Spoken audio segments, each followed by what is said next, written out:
तो चलिए दोस्तों, कथा को प्रारंभ करते हैं। यह कहानी एक लड़की और उसके भाई की बहुत ही दुख भरी कहानी है। किसी गांव में एक ग्वाला अपने बीवी बच्चों के साथ रहता था। उसके एक बेटा और एक बेटी थी। वह ग्वाला था तो उसके पास बहुत से गाय और बछड़े थे।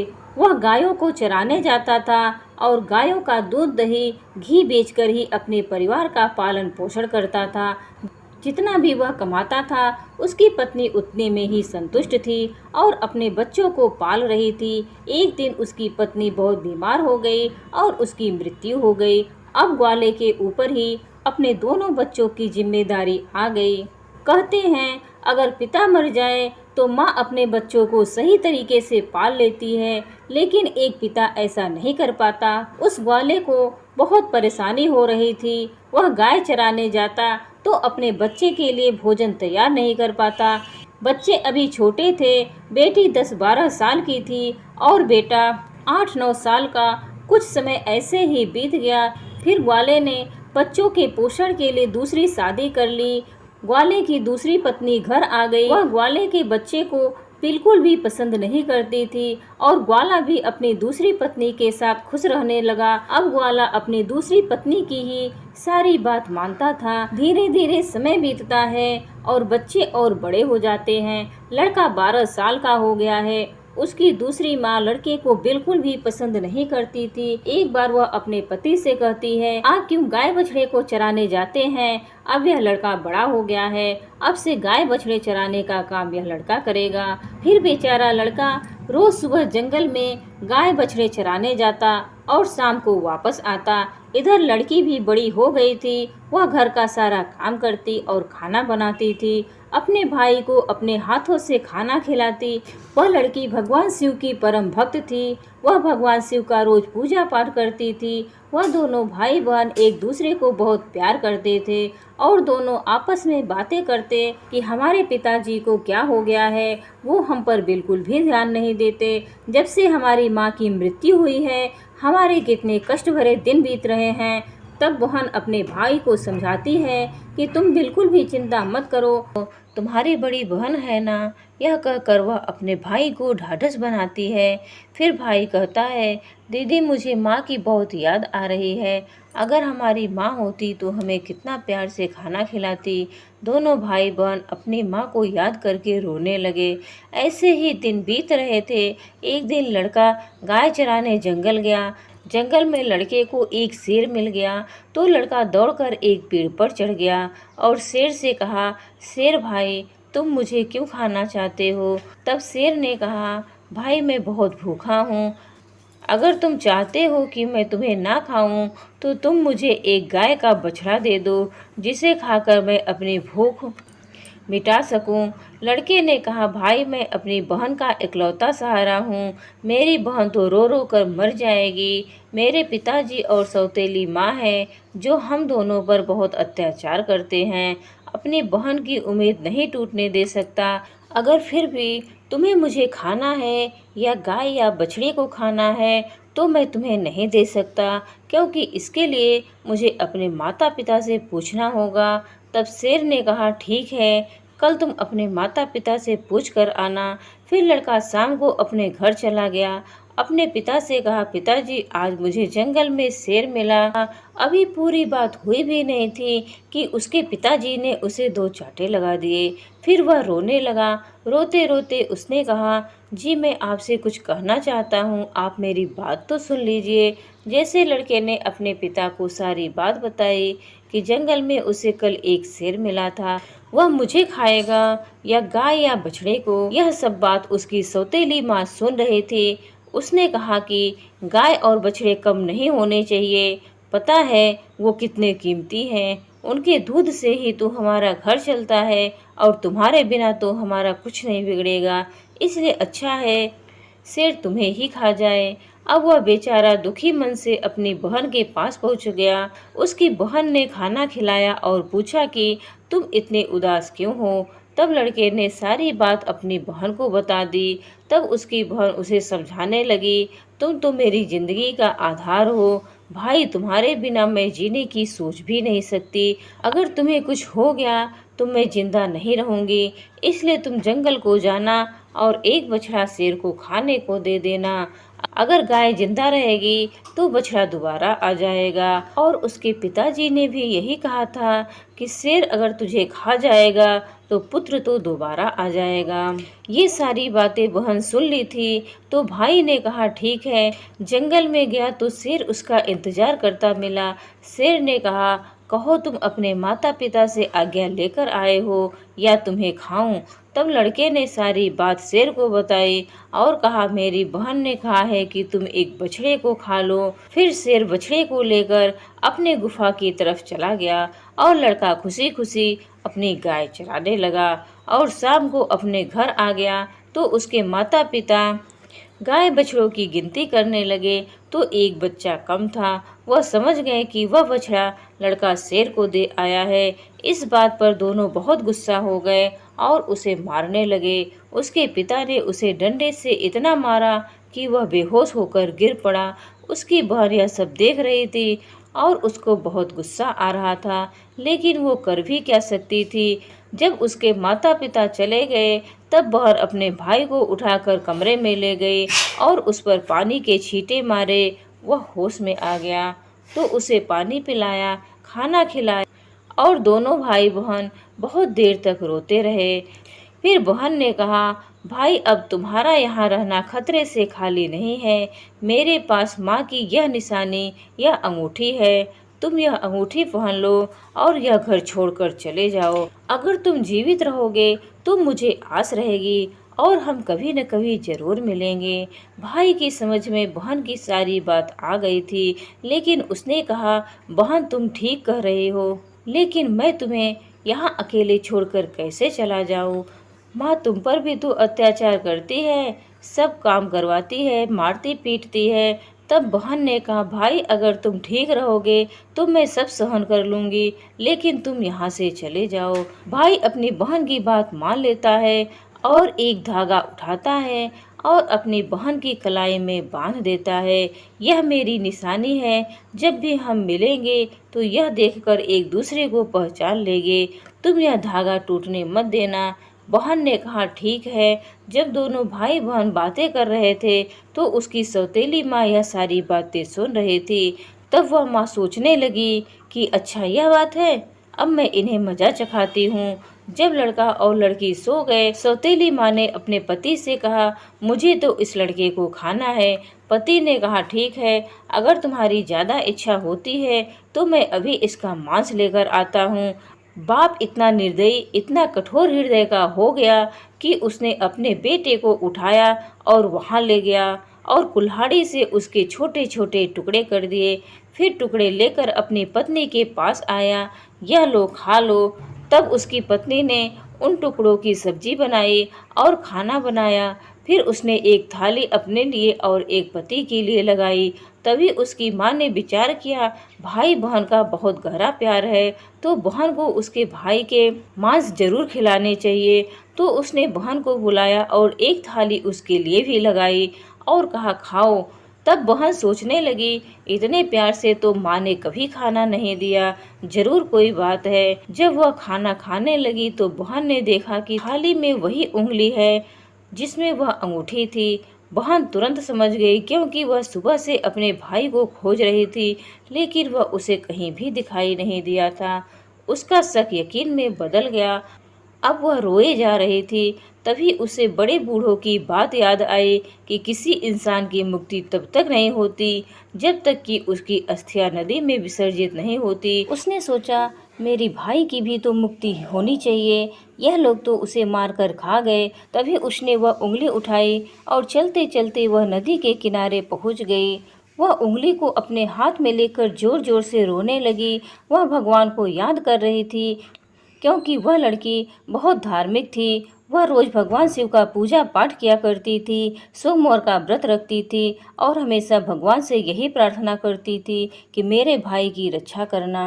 उस दिन भी वह रोते रोते यही कह रही थी कि भगवान, मेरा इस संसार में कोई नहीं है। एक भाई था, उसे भी तुमने ले लिया, माँ को तो पहले ही छीन लिया। अब मैं किसके लिए जीवित रहूँगी? मैं कैसे रहूँगी? अब मैं भी इसी नदी में कूदकर अपनी जान दे दूंगी। फिर वह उंगली उसने नदी में डाली और भगवान से प्रार्थना की, भगवान मेरे भाई को मुक्ति देना, वह जहाँ भी रहे उसकी आत्मा को शांति मिले। फिर नदी में कूदने वाली होती है, उसने देखा कि जो उंगली उसने नदी में डाली है वह तोता बनकर उड़ गया और नदी के पास एक पेड़ था, वह उसी पेड़ पर जाकर बैठ गया। फिर तोता ने कहा, बहन तू क्यों दुखी होती है? मैं तेरा भाई हूँ। बहन, तुमने यह बहुत अच्छा किया जो तुमने यह उंगली नदी में डाल दी, इससे मेरी मुक्ति हो गई और मुझे तोता का जन्म मिल गया। बहन तुम चिंता मत करो, मैं तोता बनकर भी तुम्हारी हर समय मदद करूँगा। हम दोनों आपस में सुख दुख की बातें किया करेंगे। यह देखकर बहन बहुत खुश हुई कि चलो मेरा भाई साथ तो है, किसी भी रूप में सही। फिर बहन घर वापस आ गई। सौतेली माँ उससे सारा काम करवाती और बहुत खुश होती कि चलो इसके कोई भाई नहीं है। इसके भाई से तो पीछा छूटा, लेकिन वह लड़की जल्दी से अपना काम पूरा करके बगीचे में जाती। वहाँ उसका भाई उसका इंतजार करता रहता। दोनों भाई बहन खूब बातें करते। वह अपनी बहन को अच्छे अच्छे फल खिलाता। सावन का महीना चल रहा, लड़की सावन महीने में पूजा पाठ करती। सावन सोमवार का व्रत रखती और पूजा पाठ करने के बहाने ही बगीचे में जाती थी। भाई ने बहन से कहा, बहन तुम चिंता मत करना, यदि माँ पिताजी तुम्हें यहाँ ना आने दे तो मैं घर के बाहर किसी डाल पर तुम्हें बैठा दिखाई दूंगा। बहन बहुत खुश थी, वह माँ से बहुत खुश रहने लगी। रक्षाबंधन का त्योहार आने वाला था तो भाई ने सोचा मुझे अपनी बहन के लिए कुछ करना चाहिए। वहाँ इतने निर्दयी लोगों के बीच रहती है, जो उन्होंने मेरे साथ किया कहीं वो मेरी बहन के साथ ना कर दे, मुझे उनसे बदला लेना होगा। फिर उसने भगवान से प्रार्थना की, भगवान मेरी बहन की रक्षा करना। तभी वह एक लोहार के पास पहुंचा। लोहार से तोता ने कहा, पिता ने मारा, माँ ने मरवाया, बहन सरासर रोई रे, मैं हरियल तोता बन उड़ आया। तोता को बोलता हुआ देखकर उसे उसकी बातें सुनने का मन हुआ। वह कहने लगा, तोता तुम क्या बोल रहे हो? खुलकर बोलो, मुझे कुछ भी समझ में नहीं आ रहा है। तब तोता ने सारी बात लोहार को बताई। लोहार तोता की बात सुनकर कहता है, तुम्हारी कहानी तो बहुत ही दुख भरी है। यह कहानी सुनकर मुझे रोना आ रहा है। तुम बताओ मैं तुम्हारे लिए क्या कर सकता हूँ? अगर तुम चाहो तो मैं तुम्हारे लिए अपनी जान भी दे सकता हूँ। तब तोते ने कहा, मुझे कुछ नहीं चाहिए, बस तुम मेरे लिए एक ऐसी कतार बना दो जो तलवार से भी तेज हो। लोहार ने कहा, ठीक है भाई। फिर उस लोहार ने तोता के लिए कटार बनाई। कटार बन गई। तोता ने कहा, इस कटार को मेरे पंखों में छिपा दो। लोहार ने कटार तोता के पंखों में छिपा दी। वह तोता वापस पेड़ पर चला गया। उसने अपनी बहन को कुछ नहीं बताया। उसकी बहन उससे मिली बातें की, साथ में भजन किया। फिर वह वापस घर चली आई। अगले दिन तोता एक सुनार के पास गया और सुनार से भी वही बातें कही। बाप ने मारा, माँ ने मरवाया, बहन सरासर रोई रे, मैं हरियल तोता बन उड़ आया। तब सुनार ने कहा, तुम क्या कह रहे हो? मेरी समझ में कुछ भी नहीं आ रहा है। वह फिर से वही गाने लगा। सुनार को भी उसकी बातें जानने की इच्छा हुई। सुनार ने तोता से कहा, तुम मुझे सीधे सीधे बताओ, तुम क्या कहना चाहते हो? तोता ने सुनार को भी अपनी सारी बात बता दी। सुनार भी तोता की बात सुनकर बहुत दुखी हुआ। सुनार को उससे हमदर्दी हो जाती है और सुनार भी उसकी बातें सुनकर रोने लगता है। फिर सुनार कहता है, बताओ मैं तुम्हारी क्या मदद कर सकता हूँ? तोता ने कहा, भाई कल रक्षाबंधन आने वाला है, मैं अपनी बहन को सोने का कुछ देना चाहता हूँ, तो तुम मेरी बहन के लिए गहने बना दो। सुनार ने कहा, बस इतनी सी बात, बताओ क्या क्या बनाना है। फिर सुनार ने उसकी बहन के लिए कुछ गहने बना दिए। तो तोता ने उसे बहुत धन्यवाद दिया। दोनों भाई बहन बहुत खुश हुए। तोता ने सारे गहने अपनी बहन को दे दिए। गहने पाकर बहन बहुत खुश हुई। फिर उसने पूछा कि तुम्हारे पास यह सारे गहने कहाँ से आए। तोता ने कहा, मेरा एक सुनार दोस्त है, उसने मुझे बनाकर दिए हैं। फिर बहन खुशी खुशी घर चली गई। जब सौतेली माँ ने उसे गहने पहने हुए देखा तो वह जल भुन गई और उसे मारते हुए बोली, ये गहने कहाँ से चोरी करके लाई है। तब उसने कहा, माँ मैंने यह चुराई नहीं है, यह तो मेरे भाई ने मुझे दिए हैं जो एक तोता है। वह सौतेली माँ को पूरी बात नहीं बताती कि उसका भाई ही तोता बन गया है। उसने कहा, एक तोता है, वह मुझसे बातें करता है और मैंने उसे अपना भाई बना लिया है। तब सौतेली माँ सोचने लगी, ऐसा कौन सा तोता है। तभी उसे तोता दिखाई देता है। वह तोते को पकड़ने की कोशिश करती है, लेकिन तोता उसके हाथ में नहीं आता। थक कर वह बैठ जाती है। कुछ देर बाद फिर वह तोते को पकड़ने की कोशिश करती है, लेकिन तोता उसकी पकड़ में नहीं आता है। वे सोचती है, कैसे भी मैं इसे पकड़ लूं और इसे मार दूं, इसे ज्यादा भाई बनने का शौक है। वह सुबह से शाम तक तोता को पकड़ने की कोशिश करती है, लेकिन तोता को नहीं पकड़ पाती है। फिर वह घर आई तो उसने अपना सारा गुस्सा उस लड़की पर निकाला और उससे सारे गहने छीन लेती है। अगले दिन लड़की तोता से मिलने जाता है तो तोता कहता है, बहन जो गहने मैंने तुम्हें दिए थे वह कहाँ है। तब बहन कहती है, भैया वो गहने तो माँ ने छीन लिए। यह सुनकर तोता को बहुत गुस्सा आता है और वह कहता है, अब बस इसके पाप का घड़ा भर चुका है, अब इसको सजा मिलनी ही चाहिए। फिर वह तोता उसी घर के बाहर एक पेड़ की डाल पर बैठ जाता है और इंतजार करता है कि उसके माता पिता कब बाहर निकले। तब वह लड़की बाहर कुछ काम कर रही थी तो उसकी माँ किसी बात पर उसे डांट रही थी और उसे मार रही थी। तभी उसका पिता भी बाहर आ जाता है और लड़की को कहने लगता है, यह सब वह तोता पेड़ पर बैठकर देख रहा था, उससे यह सब देखा नहीं गया और वह अपनी सौतेली माँ और अपने बाप पर झपट पड़ा। उसके पंखों में जो कटार थी उसने उन दोनों की आंखों में घुसा दी। अब दोनों अंधे हो गए और तड़पने लगे। फिर उसने अपनी चोंच से कटार उठाई और उन पर वार कर दिया। फिर दोनों जमीन पर गिर पड़े। तोता ने कहा, तुम दोनों ने बहुत पाप किया है, मैं तुम दोनों को नहीं छोड़ सकता। तब वह दोनों कहते हैं कि तुम्हारा हमसे क्या बैर है। तब तोते ने कहा, तुमने तो मुझे मारकर खा लिया था और पूछ रहे हो कि क्या बैर है।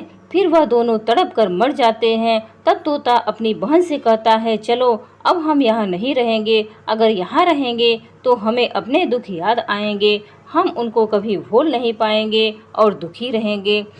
तो उसकी बहन कहती है, हाँ भैया, अब हम यहाँ नहीं रहेंगे, अब हम ऐसी जगह रहेंगे जहाँ कोई हम दोनों को अलग ना कर सके। फिर वह वहाँ से चलते हैं तो चलते चलते एक मंदिर में पहुँच जाते हैं।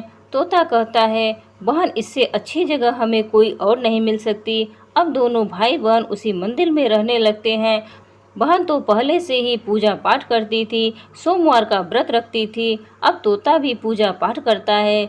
पास में ही एक सरोवर था, उसमें वह अपने पंख गीले करके लाता है और शिवलिंग पर जल चढ़ाता है और लड़की भी भगवान शिव और माँ पार्वती की पूजा करती है। ऐसे ही दिन बीत रहे थे। उसकी सच्ची भक्ति को देखकर एक दिन माँ पार्वती ने भगवान शिव से कहा, देखो कितनी दुखिया भाई बहन है, इनको देखकर मुझे रोना आता है। यह दोनों कितने मन से मेरी और आपकी पूजा करते हैं, आपको इनका दुख दूर करना चाहिए। हे पार्वती, यह तो संसार सागर है, हम किस किस का दुख दूर करेंगे। लेकिन माँ पार्वती हठ करने लगी और कहने लगी, भगवान आपको इनके दुख को दूर करना ही होगा। तो भगवान शिव माँ पार्वती की हठ के आगे हार जाते हैं। जब वह दोनों भाई बहन पूजा कर रहे थे तो भगवान शिव और माँ पार्वती प्रकट होते हैं और उनसे मनचाहा वरदान मांगने को कहते हैं। तो लड़की ने कहा, भगवान मुझे कुछ नहीं चाहिए, मैं तो बस इतना चाहती हूँ मेरा भाई पहले वाले रूप में आ जाए और हम भाई बहन को कोई अलग ना कर सके। उसकी यह बात सुनकर भगवान शिव और माँ पार्वती बहुत खुश होते हैं और उन्हें वरदान देते हैं कि उसका भाई पहले जैसा हो जाए। फिर भगवान शिव माँ पार्वती की कृपा से वह लड़का पहले जैसा हो गया और दोनों भाई बहन बहुत खुश हो गए और भाई बहन खुश होकर भगवान शिव की पूजा करने लगे और बड़े प्यार से रहने लगे। जय हो भगवान शिव की, जय हो माँ पार्वती की। प्रिय भक्तों, एक समय की बात है किसी गांव में भोला नाम का एक चरवाहा अपनी पत्नी निर्मला के साथ रहता था। दिन में वह लोगों की भेड़ बकरियों को चराने के लिए ले जाता था और शाम को उन्हें गांव के बाहर के बाड़े में छोड़ देता और वहीं वह अपनी एक छोटी सी कुटिया में रहता था। सारी रात जंगली जानवरों से भेड़ बकरियों की रक्षा के लिए वह पहरा देता था। भोला भोलेनाथ का परम भक्त था। हर समय ओम नमः शिवाय, ओम नमः शिवाय का जाप करता रहता था। इस बात से गांव वाले बड़े नाराज रहते थे। कहते थे भगवान का नाम लेता रहता है और 5 दिन तक नहाता नहीं है, भगवान तुझे पाप देंगे। भोला बड़ा ही भोला था। वह कहता मैं तो प्रभु की भक्ति में लीन रहता हूँ, प्रभु के दर्शन चाहता हूँ और मुक्ति चाहता हूँ, इसीलिए हर समय भोलेनाथ का नाम जपता रहता हूँ। तब कुछ गांव वालों ने उसे समझाया ऐसे कभी भी तुझे प्रभु प्राप्त नहीं होंगे। तो वह सबसे पूछने लगा तो आप बताइए मैं भोलेनाथ की भक्ति कैसे करूं, कैसे मुझे भोलेनाथ के दर्शन प्राप्त होंगे। तब गांव के कुछ महापुरुष भोला से बोले प्रभु की भक्ति करने के लिए, भोलेनाथ के दर्शन करने के लिए तुम्हें रोज सुबह उठकर नहाना होगा, सुबह शाम भोलेनाथ की पूजा करनी होगी, उनके मंत्र का जाप करना होगा, तब भोलेनाथ तुमसे प्रसन्न होंगे और तुम्हें दर्शन देंगे। भोला बोला लेकिन मैं 8 दिन नहीं नहाता, बाड़े में भेड़ बकरियों का पहरा देता हूँ, पूजा पाठ तो मैंने आज तक नहीं की, मुझे इसके बारे में कुछ मालूम नहीं, आप कोई और उपाय बताइए। तब वह महापुरुष बोले तुम रोज खाना तो खाते हो, तो फिर जब भी तुम खाना खाओ तो पहले भगवान का भोग लगाना, फिर खाना खाना। भोला ने कहा हाँ मैं रोज खाना तो खाता हूँ, यह तो मैं कर सकता हूँ। ऐसा कहकर वह वहाँ से चला गया। थोड़ी देर बाद निर्मला खाना लेकर बाड़े पर पहुँची तो भोला बोला खाना रख दो और तुम चली जाओ, मैं खा लूँगा। निर्मला के जाने के बाद भोला खाना खाने बैठा और भगवान भोलेनाथ का ध्यान करने लगा। हे भोले बाबा भोग लगाइए, आपके बाद मैं खाना खाऊंगा। अब भोला हाथ जोड़े बैठा रहा लेकिन खाना तो वैसे ही रखा था। उसने कई बार भोले बाबा को आवाज दी, ऐसे ही दोपहर से शाम हो गई। अब भोला को गुस्सा आया, उसने सारा खाना नदी किनारे रख दिया। शाम को उसकी पत्नी फिर से खाना लेकर आई। निर्मला के जाने के बाद भोला फिर से भोले बाबा को याद करने लगा और भोग लगाने को कहने लगा। काफी इंतजार के बाद जब भोले बाबा नहीं आए तो उसने वह खाना नदी के किनारे रख दिया। अब भोला ने सोचा शायद भोलेनाथ मुझसे नाराज हैं, इसीलिए भोग लगाने नहीं आ रहे। उन सब ने कहा था जब तक भोग न लगाओ खाना मत खाना। भोला रोज ऐसे ही भूखा रह जाता और सारा खाना नदी के किनारे रख आता। ऐसे ही 1 हफ्ता बीत गया। भूख से भोला की हालत बिगड़ने लगी। निर्मला बोली आपको क्या हुआ है, आप इतने दुबले क्यों होते जा रहे हैं। लेकिन भोला ने कुछ नहीं बताया और उसे डांट कर भगा दिया। धीरे धीरे भोला का शरीर कमजोर होने लगा। अब उससे खड़ा भी नहीं हुआ जा रहा था, पर वह भोलेनाथ को भोग लगाने के लिए इंतजार करता रहा। 15 दिन बीत गए। अब भोला बोला भगवान आप मुझसे नाराज हैं, पर आज मेरा शरीर भी साथ नहीं दे रहा। आज आखिरी बार मैं आपको भोग लगा दे रहा हूँ, कल का सूरज शायद मैं ना देख सकूं। ऐसा कहते कहते भोला की आंखें बंद हो गई। उसी समय उसके कानों में किसी की आवाज आई। भोला ने आंखें खोलकर देखा तो उसके सामने साक्षात भोलेनाथ खड़े थे। भोला उनके पैरों में गिर पड़ा और बोला हे भोलेनाथ, मुझसे भोग लगाने में शायद कोई गलती हो गई, इसीलिए आप नाराज हैं। तो भोलेनाथ ने कहा मैं तुम्हारी भक्ति से बहुत प्रसन्न हूँ और मैं तुम्हारे अंदर ही निवास करता हूँ। यदि यह भोजन तुम मुझे भोग लगाने की बात कहकर खा लेते तो यह स्वयं मुझे प्राप्त हो जाता। ऐसा कहकर भोलेनाथ ने भोला के सर पर हाथ रख दिया और भोला पहले जैसा हो गया। फिर भोलेनाथ बोले, भोला बोलो तुम्हें क्या चाहिए? वह बोला, बाबा मुझे मुक्ति चाहिए। भोलेनाथ बोले, तो तुम अपना कार्य करते रहो, जैसे चाहो मेरा सुमिरन करते रहो, अपनी पत्नी का पालन पोषण करो। जब तुम्हारी आयु पूरी होगी तो तुम स्वयं मेरे लोक में आ जाओगे। ऐसा कहकर भोलेनाथ अंतर ध्यान हो गए। प्रिय भक्तों, भगवान भाव के भूखे हैं। जो भी भक्त सच्चे मन से भजता है, प्रभु उनकी मनोकामना अवश्य पूरी करते हैं। जहाँ सालों तपस्या करने के बाद भी भगवान के दर्शन नहीं होते, सच्चे मन से याद करने पर भगवान स्वयं दर्शन देने आते हैं। तो प्रिय भक्तों, प्रेम से बोलिए हर हर महादेव। एक समय की बात है, भोलेनाथ कैलाश पर्वत पर अपने ध्यान में मग्न थे। तभी माता पार्वती ने देखा कि ध्यान मग्न भोलेनाथ मुस्कुरा रहे हैं। माता पार्वती से रहा नहीं गया। उन्होंने भोलेनाथ से पूछा, स्वामी, मैंने आपको पहली बार समाधि में मुस्कुराते हुए देखा है, इसका क्या कारण है? यह सुन भोलेनाथ बोले, पार्वती, आज मैंने अपने एक भक्त और उसकी पत्नी का संवाद सुना, जिसे सुनकर मुस्कुराए बिना मुझसे नहीं रहा गया।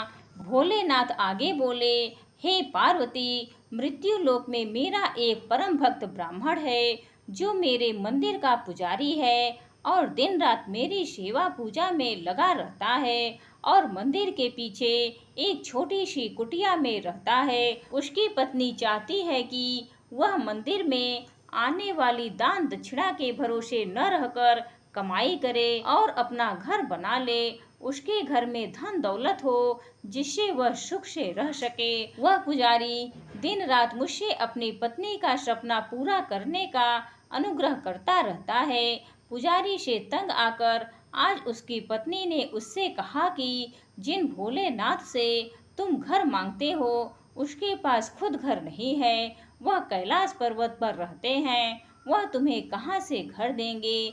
यह सुनकर पार्वती जी को बड़ा आश्चर्य हुआ। वह बोली, स्वामी, यह सुनकर मुझे बहुत बुरा लगा। आप उसे एक सुख सुविधा से भरा घर दे दें। इस पर भोलेनाथ बोले, पार्वती, यह मेरे वश में नहीं है। मृत्यु लोक में सभी जीव अपने कर्मों का फल भोग रहे हैं। यह पंडित पिछले जन्म में यह एक साहूकार था, जो दूसरों के जेवर आदि हड़प लेता था और उस जेवर और ब्याज के पैसों का उपयोग इसकी पत्नी भी करती थी। इसी कारण वह अपनी पत्नी के साथ अपने कर्मों का फल भुगत रहा है।